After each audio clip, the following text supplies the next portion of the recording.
Here's a question for you.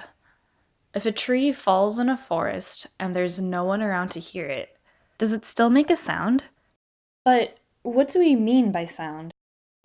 Let's take a look at something a little less dangerous than falling trees, like this guitar, for instance. When I pluck this guitar string, you can hear something, but what's going on? The movement is causing something we call a sound wave to travel through the air. Just like dropping a stone in a pond causes waves, plucking the guitar string causes sound waves. The guitar string pushes against the air, causing a region of high pressure, or a compression. When the guitar string moves back, it creates an area of low pressure, or a rarefaction.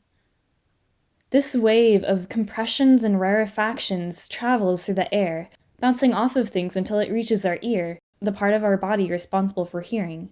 The shape of the earlobe actually helps you figure out if a sound is coming from in front of you or behind you. Your earlobe focuses the air vibrations into your ear canal, at the end of which is your eardrum, a thin and flexible piece of skin that moves back and forth in response to the air vibrations. The eardrum is connected to the ossicles, a set of 3 little bones called the hammer, anvil, and stirrup. They transfer sound from the eardrum to the cochlea, where the real magic of hearing happens. This spiral-shaped organ is filled with fluid and little hairs that are responsible for converting vibrations of the fluid into pulses that the brain can understand and interpret.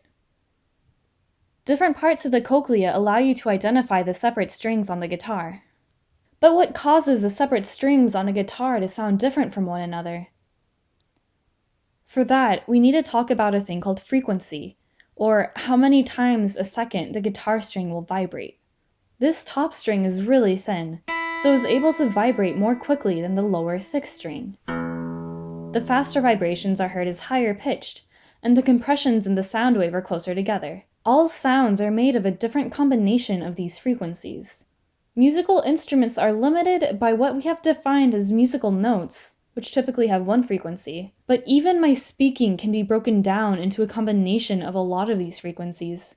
Computers use lots of math like integrals and Fourier transforms to characterize sound, but you automatically do this with your cochlea and brain.